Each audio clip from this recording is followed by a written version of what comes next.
Salam pendidikan. Mari berbagi, saling menginspirasi. Saya Devi Yuliastuti, calon guru penggerak angkatan 6 Kota Probolinggo, akan memaparkan tentang demonstrasi konstekstual modul 3.1, pengambilan keputusan berbasis nilai-nilai kebajikan sebagai pemimpin. Tujuan pembelajaran khusus. CGP dapat melakukan suatu analisis atas penerapan proses pengambilan keputusan berdasarkan pengetahuan yang telah dipelajarinya tentang berbagai paradigma, prinsip, pengambilan dan pengujian keputusan di sekolah asal masing-masing dan di sekolah atau lingkungan lain. Kegiatan yang akan saya lakukan adalah melakukan wawancara kepada kepala sekolah di SDN Sukabumi 1, Kota Probolinggo. Berikut video rekaman kegiatan wawancara saya bersama kepala sekolah.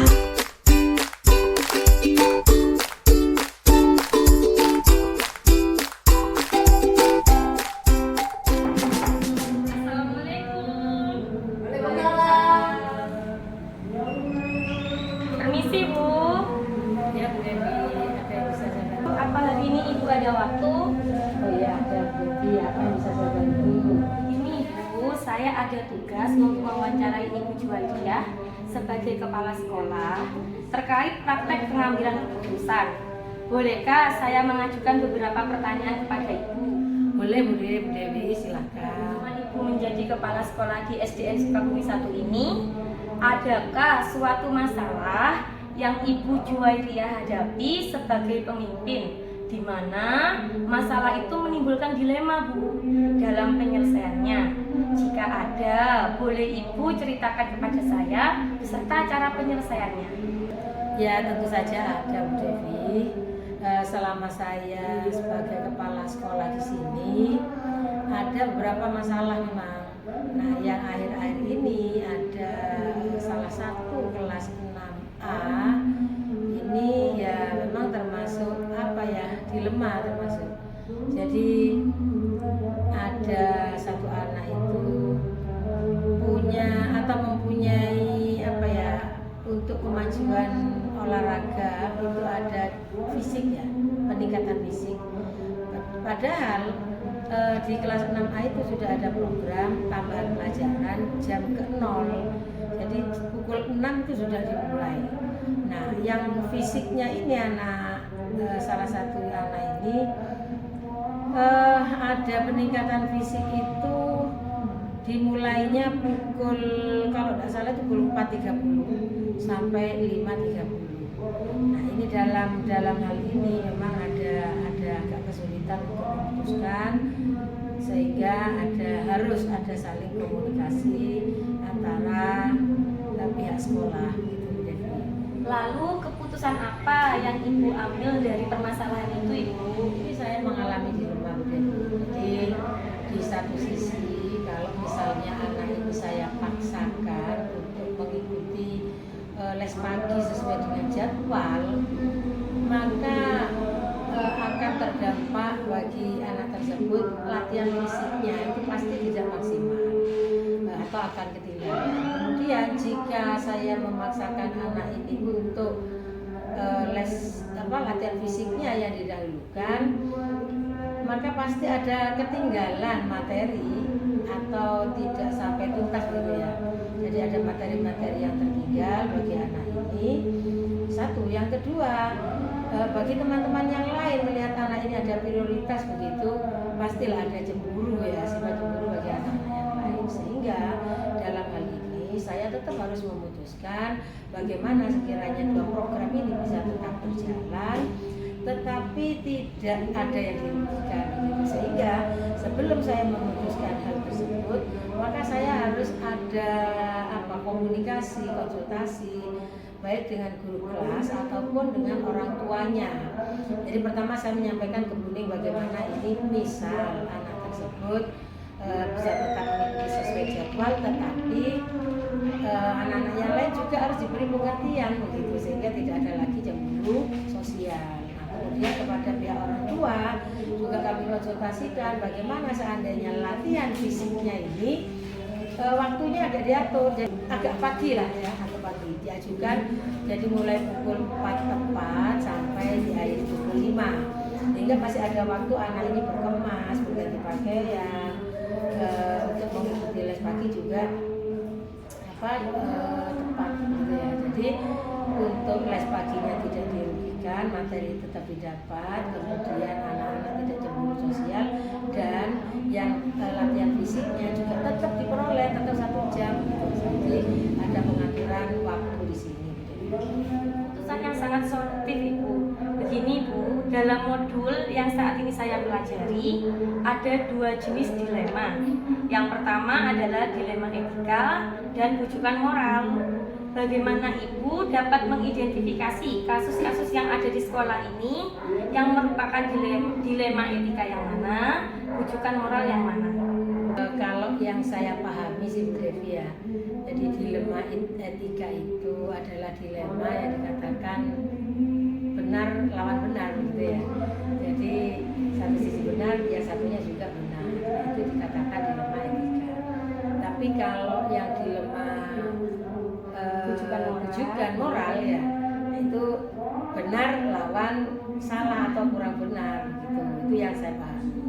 Kalau dikaitkan dengan permasalahan yang ada atau yang dialami anak tersebut, ini kalau menurut saya sih itu termasuk dilema etika gitu ya. Jadi benar yang satu sisi benar dan satu sisi juga benar, sehingga tetap kita harus mengambil keputusan yang kalau bisa sebuah program sama-sama jalan. Jadi ini yang dikatakan dilema etika kalau menurut saya.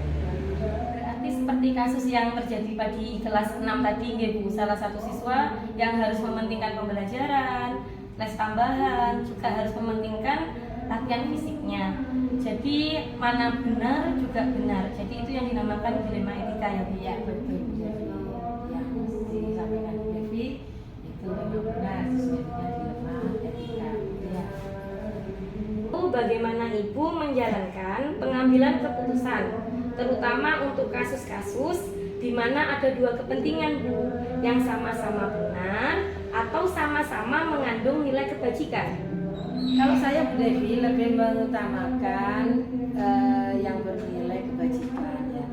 Kalau nilai kebajikan itu diutamakan, contohnya saja di dalamnya itu ada kejujuran, kemudian ada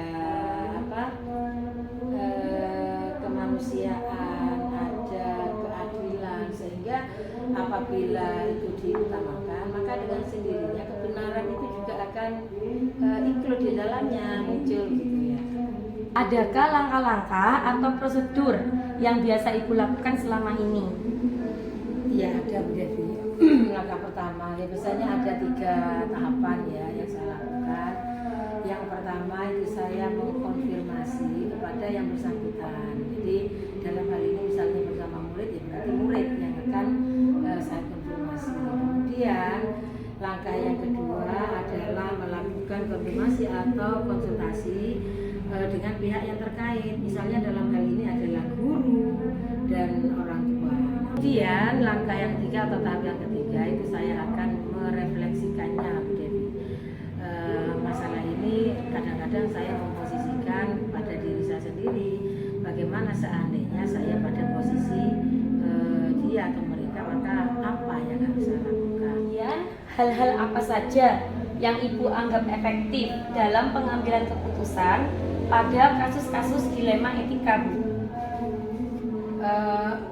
Kalau saya rasa sih akan lebih efektif Bu Devi apabila semua itu ada komunikasi ya, atau dikomunikasikan dengan pihak-pihak yang terlibat di dalam masalah ini. Jadi mereka itu tahu akan bagaimana penyelesaiannya, masalahnya bagaimana, termasuk kita juga tahu atau paham apa yang mereka alami dan nanti keputusannya bagaimana, sehingga sama-sama ada saling komunikasi, saling efektif, itu lebih baik. Jadi ada saling tahu kita dan mereka. Adakah tantangan dalam pengambilan keputusan pada kasus-kasus dilema etika yang selama ini Ibu jalani? Tantangan itu akan muncul di manakala salah satu pihak itu ada yang ditutupi atau ketidakjujuran. Jadi kalau sudah salah satu dari yang kita tangani itu ada tidak keterbukaan atau ketidakjujuran, maka sulit bagi kita untuk menyelesaikan permasalahan tersebut. Jadi memang harus tidak boleh ada yang ditutupi sehingga permasalahan tersebut bisa segera ditangani pas pada sasaran. Lalu, apakah Ibu memiliki sebuah jadwal tertentu, Bu, dalam mengambil sebuah penyelesaian kasus dilema etika? Apakah langsung menyelesaikan di tempat saat ada kasus, atau langkah seperti apa yang Ibu jalankan selama ini? Saya rasa kalau jadwal sih tidak ada, Bu Devi ya. Tetapi kalau langkah-langkah prosedur atau tahapan-tahapan itu pasti ada. Jadi contohnya seperti yang peristiwa yang saya ceritakan tadi, langkah-langkah yang saya ambil yaitu tadi seperti yang saya ceritakan juga, misalnya ada konfirmasi, ada koordinasi dengan orang tua murid atau guru, barulah kita bisa mengambil keputusan atau menyelesaikan permasalahan ini dengan baik. Jadi jadwal tidak ada, tetapi langkah-langkah penyelesaian masalah ini yang ada. Adakah seseorang atau faktor-faktor apa yang selama ini mempermudah atau membantu Ibu dalam pengambilan keputusan dalam kasus-kasus dilema etika yang ada di sekolah Ibu? Ada sih Bu Devi yang membantu untuk mempermudah ini. Contohnya saja misalnya masalah itu berkaitan dengan kepegawaian.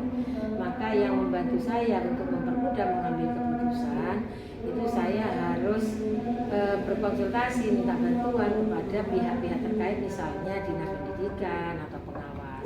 Tetapi kalau masalah itu berkaitan dengan siswa atau murid, maka yang bisa membantu saya untuk menyelesaikan ini adalah pihak terkaitnya, misalnya guru atau orang tua, gitu. Sehingga keputusan bisa diambil dengan baik. Yang terakhir Ibu, dari semua hal yang telah disampaikan Ibu tadi, pembelajaran apa yang dapat Ibu petik dari pengalaman Ibu dalam mengambil keputusan sebagai kepala sekolah? Begini Bu Devi, dalam pengambilan keputusan itu memang saya itu selalu membangun komunikasi, ya. Membangun komunikasi dengan berbagai pihak, kemudian menciptakan rasa empati kepada orang-orang yang bekerja sama dengan kita, sehingga tidak ada kesalahpahaman di antara pihak-pihak yang terkait, begitu Bu Devi. Terima kasih ya Bu atas waktu dan penjelasan dari Ibu. Saya pamit kembali ke kelas ya Bu. Devi, sama-sama. Silakan kembali ke kelas melaksanakan tugas. Oke, monggo Bu. Wassalamualaikum. Kesimpulan,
Demikian hasil pemaparan demonstrasi konseptual modul 3.1 yang sudah saya lakukan. Terima kasih.